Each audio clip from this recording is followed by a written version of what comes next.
बहन आपका क्या नाम है? कुसुम कली। जी आप कहाँ के रहने वाले हैं? ऊपी के।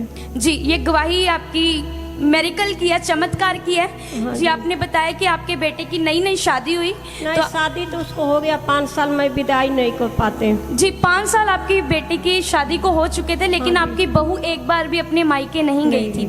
जी आपने बताया कि 5 साल के बाद उसने अपने मायके में जाना था, लेकिन आपको ये था कि अगर मेरी बहू 5 साल के बाद अपने मायके जा ही रही है तो मैं इसको क्यों ना अपने गहने बनवा कर दूं। लेकिन आपके पास इतने पैसे नहीं थे कि आप उसको सोना, क्योंकि आजकल के समय में सोना बहुत ही ज़्यादा महंगा है, तो आपने ये सोचते थे कि मैं अपनी बहू को गहने पहनाकर इसके मायके भेजूंगी। सोनार की दुकान पर गए तो बोला 1,25,000 सोना जी आप है। पता करने के लिए भी गए थे, पता लेकिन करने जी के बाद तो फिर मैं नहीं कुछ को पाए, तो मेरा घर कच्चा है। एक दिन लिपने खातिर गए वहाँ मट्टी ले आने। जी वो मट्टी ले आए, मट्टी ले आके दरवाजा पर धो दिए। तो वो मट्टी ले आकर धो देते, मेरे बहू दरवाजे पर खड़ी रही, कहती मम्मी इसमें क्या चमक रहा है? हम कहें क्या चमक रहा है? तब बोलती मम्मी देखो ना। हम कहें ये तो सोना है। हालेलुया। तो वो सोना उसको कहीं चलो प्रभु कहीं से कहीं तो इंतजाम कर दिए। तो उसको चचेरा भाई अब मलेटरी में रहा, उसके शादी काल परसों रहा। जी तो वही उसको ले गए, तो कोई ढेर नहीं हुआ, वही 5,500 साढ़े 6,000 के हुआ। जी तो वो कुछ हुआ और कुछ जी मिला वही के जो गहना आपको मिला उसी से आपने जरिए से उसको नथिया बनवा के दिए हैं। हालेलुया। आए तारीफ चलो, करें पहले परमेश्वर की करें। जोर से तालियों के हालेलुया। साथ। ये बहन बता रहे हैं कि जो उनकी बेटे की शादी को 5 साल हो चुके थे, लेकिन इन्होंने अपनी बहू को विदा नहीं किया था, अपने मायके एक बार भी वो गए नहीं थे। तो इनकी ये इच्छा थी अगर वो 5 साल के बाद जा ही रही है तो क्यों ना मैं उसको गहने बनवा कर दूं, क्योंकि उसके मायके वाले भी बोलेंगे कि 5 साल के बाद आई है तो ऐसे ही ना कानों में कुछ ना नाक में कुछ। इनकी ये इच्छा थी कि मैं अपनी बहू को गहने पहनाऊं।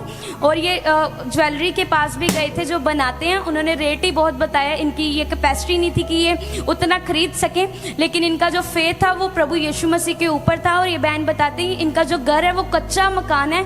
ये जो खेत होते हैं उसमें से मिट्टी सींचने के लिए जो अपने घर को क्या करते हैं वो लीपते हैं, उसको मिट्टी वहां से लेकर आए। और जब वो लेकर आए तो वो मिट्टी को लीपने लगे तो उसके बीच में से सोना निकला। हालेलुया। सचमुच हमारा परमेश्वर हमारे दिलों की जानता है। ऐसा इम्पॉसिबल होता है आजकल के समय में, जिसको सोना मिल गया वो तो उसकी बल्ले बल्ले हो जाती है। हालेलुया। तो इनकी बल्ले बल्ले ही परमेश्वर ने करवाई है। और अब इन्होंने अपनी वो बहू के लिए नथिया जो होती है वो बनवाकर उसको अपने मायके में विदा किया। हालेलुया। सचमुच हमारा परमेश्वर चमत्कार करने वाला परमेश्वर है। जैसा हम सोचते हैं, जैसा हमारा विश्वास होता है ना, परमेश्वर हमारे लिए वैसा ही कर देता है। हालेलुया।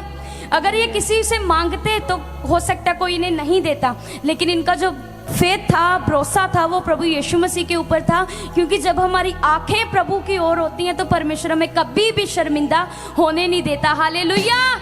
तो इस गवाही के लिए जोर से जितनी आपके हाथों में ताकत है परमेश्वर की तारीफ करें, जोर से तालियों के साथ, जोर से तालियों के साथ।